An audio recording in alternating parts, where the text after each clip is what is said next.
여러분 안녕하세요. 해커정학원에서 토플 리스닝을 담당하고 있는 최지욱입니다.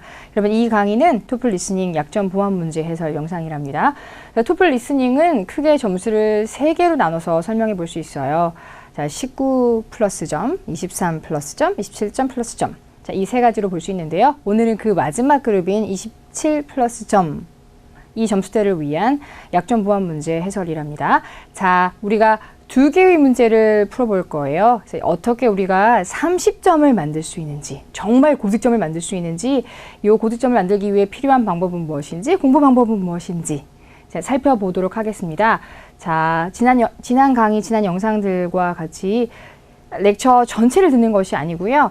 이 문제의 정답이 나오는 부분만 딱 잘라서 들어보도록 할게요. 그래도 여러분 정답을 맞추려고 노력해 주세요. 문제를 예상하려고 노력해 주세요. 자, 첫 번째는 생물학 바이올로지 렉처예요. 자, 주제는 octopus, 문어랍니다. 문어가 자신의 외양을 바꿀 수 있대요. 외모를 바꾸는 거예요. 이제 그 부분에 대한 렉처였는데요. 자, 문제 정답 나오는 부분 들려드리겠습니다. 집중해서 들어주세요. One particular species of octopus, the mimic octopus, is able to use this shape-shifting ability to imitate other species.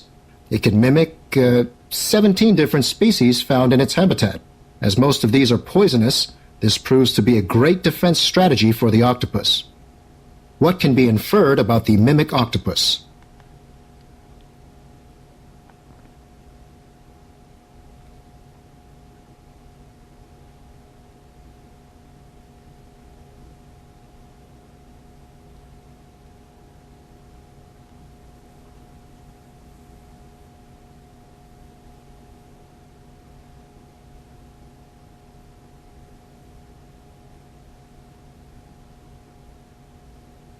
자, 문제를 풀 수 있는 시간은 이 정도입니다. 문제 예상하셨습니까? 네, 문제 예상되지 않아요. 출제 포인트 적용시키지 않았다라고 말할 수 있어요. 대표 시그널 존재하지 않았어요. 자, 우리가 이 문제를 딱 보았을 때 mimic octopus라는 단어가 눈에 띈단 말이에요. 이 mimic octopus에 대해서 추론할 수 있는 사실은 무엇이냐? 나 mimic octopus에서 들은 게 뭐지? 이렇게 해서 접근해야 한단 말이에요. 제가 지난번에도 말씀드렸지만 출제 포인트를 적용시킬 수 없는 문제, 시그널을 사용하지 않은 문제도 존재하지요. 많은 문제가 그렇게 출제되는 건 아니에요. 3%라고 제가 얘기하거든요. 34문제, 즉 2세트를 생각한다면 한 문제, 그리고 많으면 2문제가 나오는 거예요. 자, 이런 문제 있을 때 우리가 어떻게 극복해 나갈 수 있는지 생각해 볼게요. 첫째, 기본 체력. 그죠? 많이 드는 사람이 사실은 이기는 거예요. 많이 드는 사람이 고득점을 받는 거죠. 그거 플러스 어떤 거가 필요한지, 어떻게 극복해 나갈 수 있는지를 살펴볼게요. 자, 바로 본문 보여드릴게요, 여러분. One particular species of octopus, the mimic octopus, is able to use this shape-shifting ability to imitate other species. 자, 특히 문어의 한 종, mimic octopus라는 요 문어는 다른 종들을 imitate 하는데 자신의 모양 바꾸는 능력을 사용합니다. 자, imitate을 듣는 거가 키였죠. 자, It can mimic 17 different species found in its habitat. 오, 되게 많이 흉내낼 수 있나 봐. 이 정도로 들어주시면 돼요. 자, 그 다음. As most of these are poisonous, 여기서 여러분, these가 가리키는 게 뭐라고 생각하십니까? 그렇죠. 17 different species를 말해요. 자, 요 대부분, 즉 흉내를 낼 수 있다는 그 17개의 종들 중 대부분이 독이 있는 것들이라서 this proves to be a great defense strategy for the octopus. 문어한테는 이것이 굉장히 큰 방어 전략이 됩니다. 라고 말했어요. 자, 그러면 우리가 추론할 수 있는 사실은 무엇입니까? 흉내를 내요. 독이 있는 아이들을. 그래서 내 몸을 방어하는 거예요. 뒤집어 보면 우리가 어떤 결론, 즉 추론할 수 있나요? 어떤 결론을 낼 수 있나요? 독이 있는 척하는 거구만. 이걸 알아낼 수 있어요. 그래서 정답이 무엇입니까? A is not poisonous가 돼요. 여러분, 못 들었을 수 있어요. 놓쳤을 수 있어요. 자, 이랬을 때 쓸 수 있는 게 뭐게요, 여러분? 네, 오답 유형이에요. 제가 오답 유형을 4개 마지막에 알려드릴 거거든요. 네, 이제 제가 오답 유형 4번을 미리 말해볼게요. 오답 유형 4번은 무엇이게요, 여러분? 과한 단어, 극한 표현을 사용한 선택지예요. 과한 단어, 극한 표현. 이것은 화면이 있으니까 제가 미리 화면을 돌려서 보여드릴게요, 여러분. 자, 여러분 사실 D 고르셨을 거예요. 대부분의 수험자들이 고르는 선택지가 데이빗이에요. 왜냐? 나 조금 들었거든, imitate 이렇게 생각해서 나 이 단어는 들었어. 이렇게 빠지는 거예요. 그러나 사실은 오답 유형을 적용시키면 데이빗은 제일 먼저 제거하고 출발할 수 있어요. 여러분 데이빗이 가장 큰 함정이에요. 많은 사람들이 고르는 오답이란 말이에요. 이 가장 큰 함정을 제거해 놓으면 확률은 3개 중에 1개 33%가 아니에요. 가장 큰 게 제거됐잖아요. 그러면 정답을 맞출 확률은 사실 훨씬 더 튀는 거라고 생각하면 돼요. 나머지는 손들이 잘 안 가거든요. 절대 33%의 승률이 아니라는 거, 훨씬 더 큰 승률이라는 걸 꼭 기억해 주세요. 그래서 오답 유형이 중요한 거예요. 자, 오답 유형 4번이 뭐라고요? 과한 단어, 극한 표현을 사용한 선택지. 과한 단어의 대표적인 예시가 무엇이다? 이것만 그래, only. 항상 그래, always. 절대 안 그래, never. 그 다음 최상급, 가장 그래, 최상급. 이제 마지막이에요, 여러분.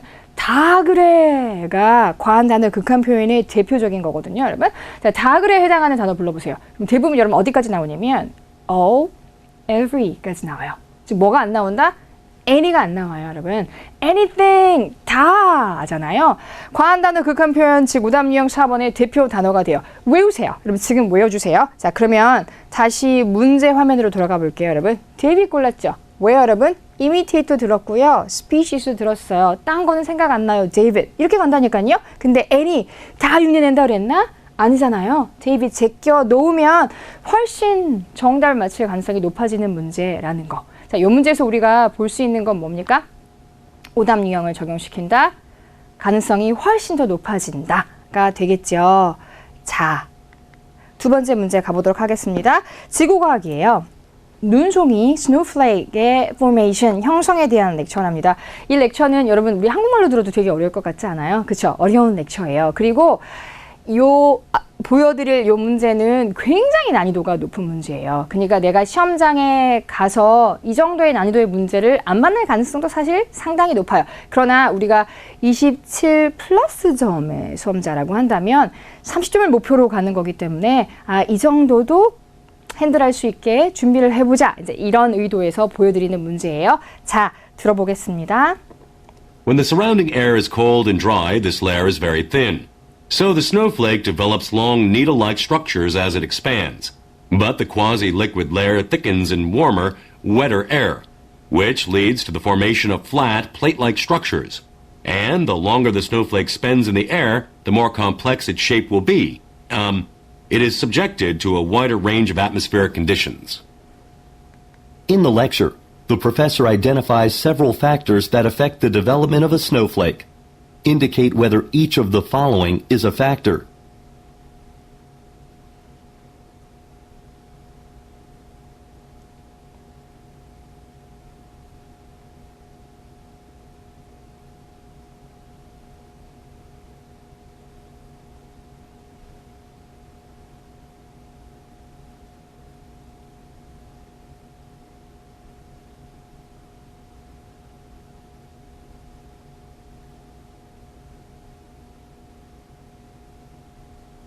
자, 여러분 이 정도의 시간으로 문제 풀어주시면 됩니다. 자, 표 문제잖아요. 일단 난이도가 높아요. 그런데 이 문제는 출제 포인트 안에서 나온 거예요. 즉 문제를 예상은 할 수 있어요. 근데 일단 표 문제로 출제가 되면 많은 내용을 내가 잡고 있어야 하는 거니까 난이도가 높아지는 거이고요.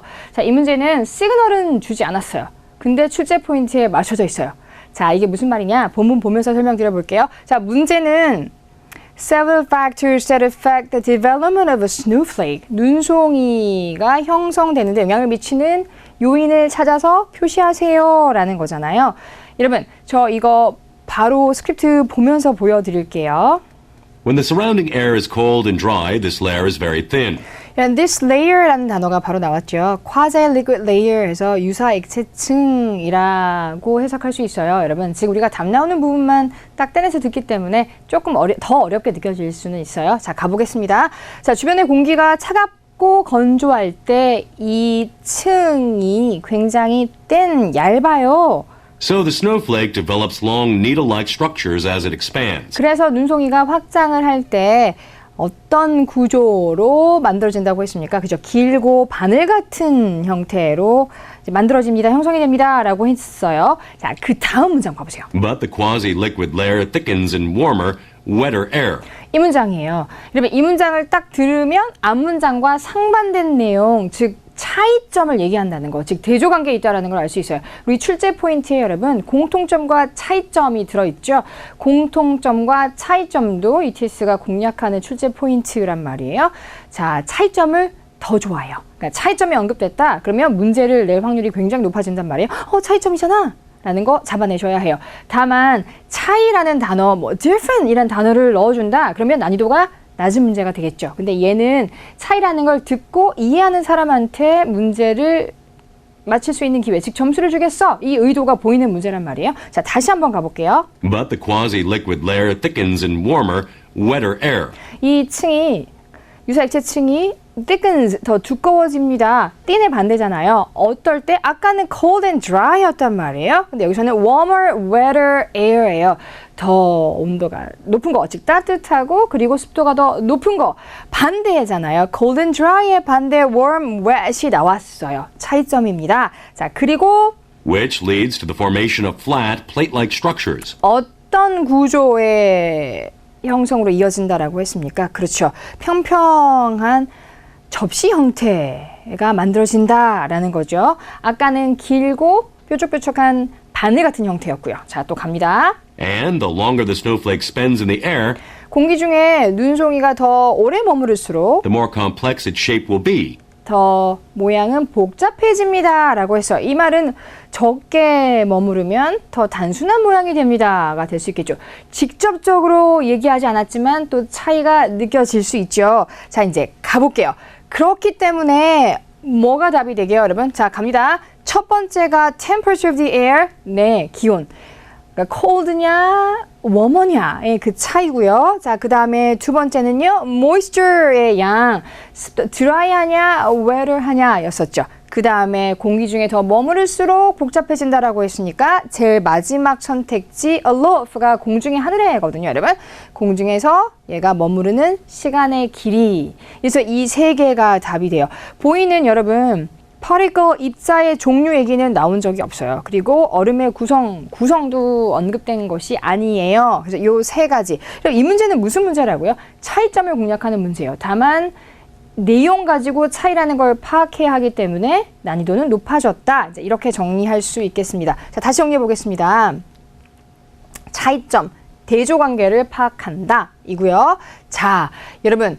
제가 오답 유형 4가지 알려드리겠다고 말씀드렸잖아요. 이 오답 유형 4가지를 마지막으로 정리해 보도록 하겠습니다. 오답 유형 첫째, 본문에서 잘 들린 키워드, 내용어를 그대로 옮긴 선택지, 빵빵빵, 내 귀에 꽂히는 단어가 빵빵빵, 그대로 들어가는 것은 정답이 아니에요. 자, 기억할 점은 무엇이다? 정답은 paraphrasing 된다. 항상 paraphrasing.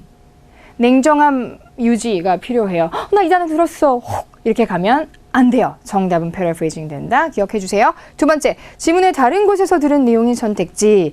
자, 이것에 기억할 점을 먼저 얘기해 볼게요. 문제를 정확하게 읽고 파악하자. 자, 이 오답의 마인드가 뭐냐면 본문에서 나왔어. 근데 이 문제에서 원하는 것은 아니야를 얘기하는 거예요. 그러니까 이 문제는 어느 단락에서 나온 무엇에 대해서 묻는 문제다라는 것을 의식하고 보잖아요. 그러면 이 오답의 상당수는 제거해 나갈 수 있어요. 자, 그 다음 세 번째, 사실의 반대, 사실이 아니거나 사실의 반대, A isn't B, A는 B가 아닙니다 라고 본문에서 언급했는데 상당수 여러분은 A is B, A는 B입니다. 또 이렇게 들어요. 그러니까 사실의 반대를 오답의 한 축으로 얘네들이 쓴답니다.